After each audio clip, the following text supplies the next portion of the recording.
శ్రీ గురుభ్యో నమః. 4లో 42 ఇది ఈ అధ్యాయానికి చివరి శ్లోకము, అత్యంత కీలకమైన శ్లోకము. ఓం తస్మాత్ అజ్ఞాన సంభూతం హృతస్థం జ్ఞానాసినాత్మనః చిత్వైనం సంశయం యోగం ఆతిష్టోత్తిష్ఠ భారత. ముందుగా పదపదానికి అర్థం తెలుసుకుందాం.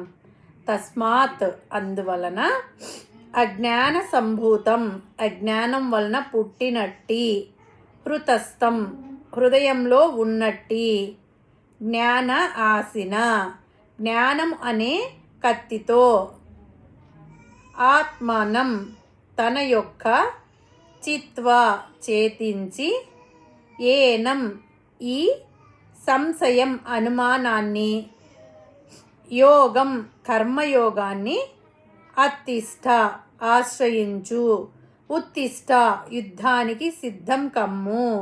పరమాత్మ ఏమంటున్నాడంటే, ఓ అర్జున, నీలో అజ్ఞానం ఉంది. ఆ అజ్ఞానం నీ మనసులో అనేక సందేహాలను లేవదీస్తుంది. ముందు నీలో ఉన్న అజ్ఞానాన్ని వదిలిపెట్టు. జ్ఞానం అనే కత్తితో నీలో చెలరేగే సందేహాలను నరికివేయి.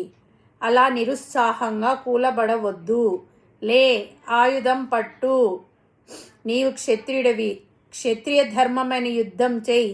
నీవు చేసే కర్మ అంటే యుద్ధము నిష్కామంగా ఆచరించు. నీకు ఏ బంధనములు అంటవు అని పరమాత్మ అర్జునునికి చెప్తున్నాడు. మనం ఇంకా ఇన్నర్ మీనింగ్ తెలుసుకోవాలంటే ఈ శ్లోకంలో కొన్ని పదాలు వాడారు. అజ్ఞాన సంభూతం అంటే అజ్ఞానం వలన పుట్టిన సంశయము, మోహము మొదలైనవి అజ్ఞానం నుండి పుడతాయి.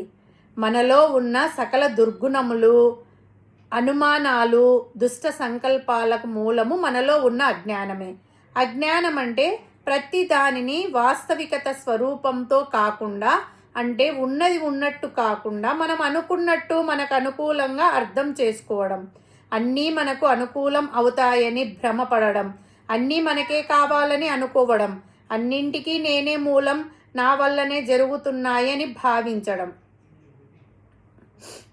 జ్ఞానాసిన అంటే మనలో ఉన్న అజ్ఞానాన్ని జ్ఞానం అనే కత్తితో నరికివేయాలి.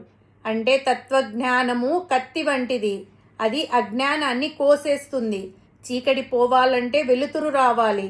అజ్ఞానం పోవాలంటే తత్వజ్ఞానం అనే కత్తి కావాలి. హృతస్థం అంటే ఈ అజ్ఞానము, అనుమానాలు, మోహము ఇవన్నీ ఉండే స్థావరం ఎక్కడో కాదు, మన హృదయమే. దానిని మనసు, చిత్తము అని కూడా అంటారు. మన శత్రువులు ఎక్కడో లేరు, మనలోనే ఉన్నారు అని అర్థం చేసుకోవాలి. మనం చేసే పొరపాట్లకు ఇతరులను నిందించే కంటే మనకు మనము ఆత్మవిమర్శ చేసుకోవాలి. హృదయంలో తిష్ట వేసుకొని ఉన్న అజ్ఞానాన్ని, అనుమానాలను మనమే నివృత్తి చేసుకోవాలి, కానీ మరొకరు నివృత్తి చేయరు. ఎలాగంటే మన నెత్తి మీద ఉన్న బరువును మరొకరు దించగలరు, మన అప్పు ఇంకొకరు తీర్చగలరు, కానీ మన కడుపులో ఉన్న ఆకలిని మనమే తీర్చుకోవాలి. మరొకరు తింటే మన ఆకలి తీరదు. అలాగే మన హృదయంలో ఉన్న అజ్ఞానాన్ని, అనుమానాలను మనమే నివృత్తి చేసుకోవాలి. దానికి జ్ఞానం సంపాదించుకోవాలి. ఆ జ్ఞానాన్ని సంపాదించడానికి యోగం ఆత్తిష్ట అంటే యోగమును ఆచరించాలి. అంటే నిష్కామ కర్మ యోగమును అవలంబించాలి. మనలో ఉన్న అజ్ఞానము, సందేహములు పోవడానికి, జ్ఞానం రావడానికి అవసరమైనది నిష్కామ కర్మయోగం.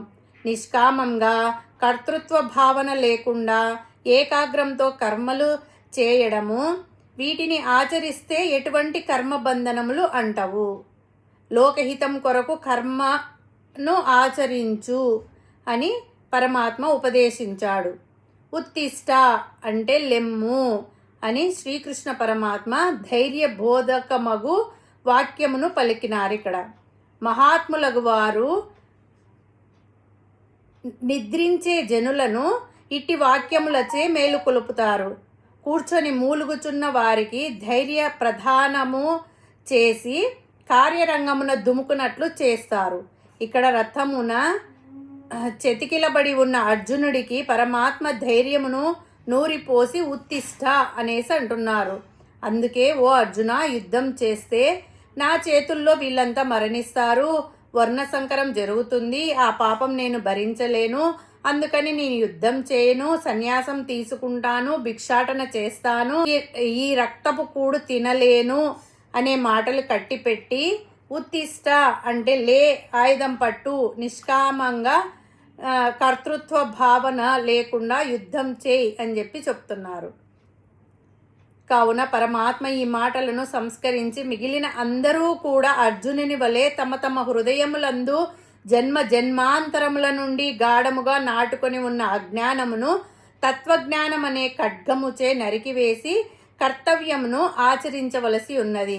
ఆత్మజ్ఞానమును పొందిన తర్వాతనే నిష్కామ కర్మ యోగమును ఇంకా బాగుగా చేయుటకు అవకాశం ఉంటుందని తెలుసుకోవాలి. ఇది ఈ అధ్యాయానికి చివరి శ్లోకము. ఓం తస్సత్ ఇతి శ్రీమద్భగవద్గీతాసు ఉపనిషత్సు బ్రహ్మ విద్యాయాం యోగశాస్త్రే శ్రీకృష్ణార్జున సంవాదే జ్ఞానయోగో నామ చతుర్థో అధ్యాయః.